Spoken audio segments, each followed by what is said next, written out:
Imagine building an entire house without plastering every wall by hand. No layers of wet material, no days waiting for walls to dry, and no army of skilled plasterers needed to finish every room. Instead, workers simply lift large sheets, screw them into place, cover the joints, and suddenly the walls are ready for paint. It sounds almost too simple.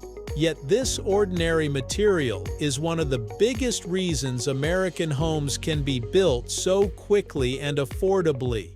So why did drywall become the standard wall material in the United States? And why didn't traditional plaster remain dominant? Let's find out right here on History of Simple Things.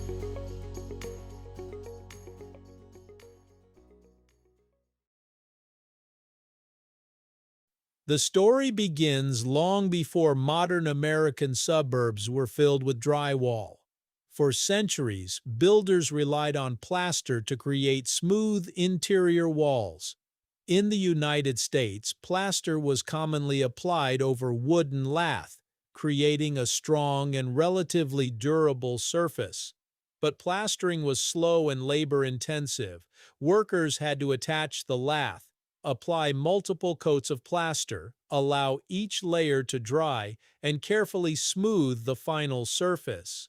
A skilled plasterer could create beautiful walls, but the process required time and experience.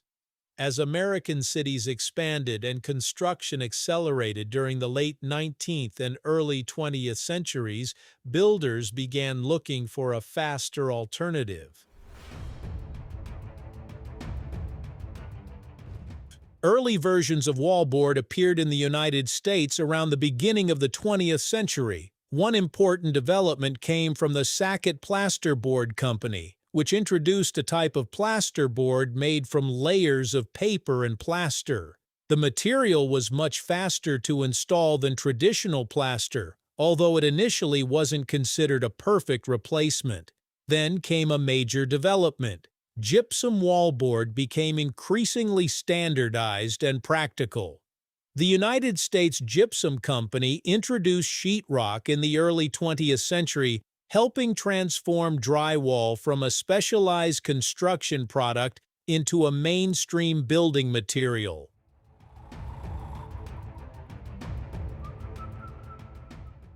The basic idea behind drywall is surprisingly simple. The core is made primarily from gypsum, a mineral that can be processed into a plaster-like material. That gypsum core is sandwiched between layers of heavy paper, producing a large, flat panel.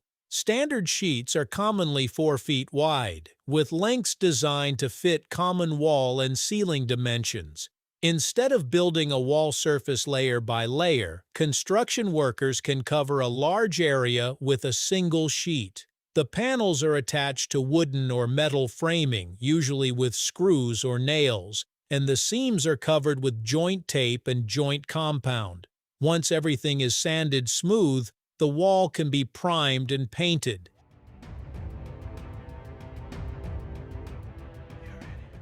But the biggest reason drywall conquered American construction wasn't simply that it was easy, it was speed. A plaster wall can require several separate applications and significant drying time. Drywall turns much of that process into a single installation stage. A crew can cover an entire room in a relatively short period, dramatically reducing the amount of labor required. In an industry where time is money, that matters enormously. Faster walls mean workers can move on to electrical work, flooring, cabinets, painting, and other stages of construction sooner.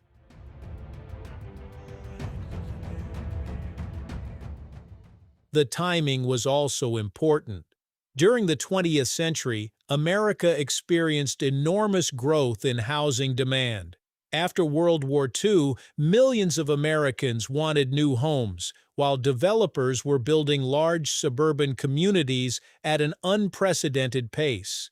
Houses needed to be constructed quickly, repeatedly, and at a price ordinary families could afford.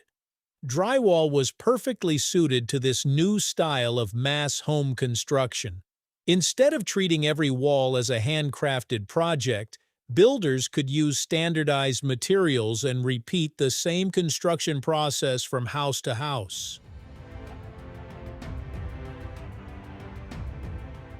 Drywall also worked extremely well with another defining feature of American houses: wood frame construction. Much of the United States has historically relied heavily on timber framing because wood was widely available, relatively lightweight, and easy to work with.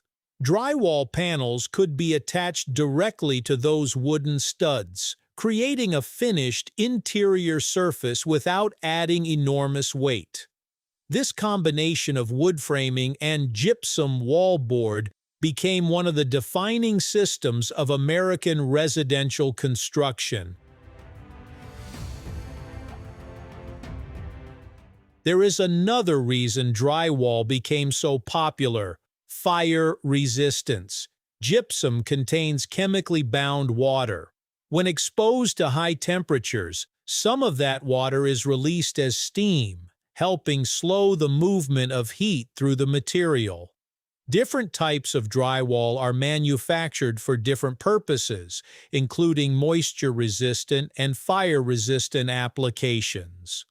Fire-rated assemblies can provide important protection when properly installed according to building codes and tested designs. So drywall isn't simply a cheap wall covering. It can also contribute to the safety of a building.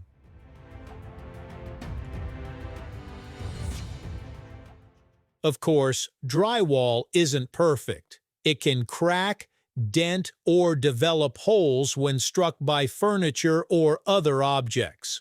Water can cause serious damage to ordinary drywall, which is why specialized products are used in areas where moisture is a concern. And anyone who has tried to repair a damaged wall knows that achieving a perfectly invisible patch can be surprisingly difficult. So why do American houses use drywall? Because it represents a perfect combination of speed, cost, availability, versatility, and performance. It transformed wall construction from a slow, highly skilled craft into a standardized process that could keep up with America's rapidly growing housing industry. The next time you look at a perfectly ordinary painted wall, remember that beneath that smooth surface is a simple idea that changed the way millions of American homes were built.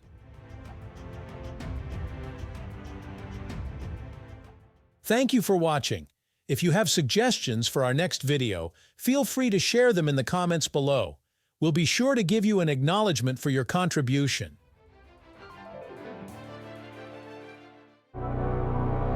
Thank you for joining us on this journey through the history of simple things. Don't forget to like, subscribe, and stay tuned for more stories woven through the smallest details.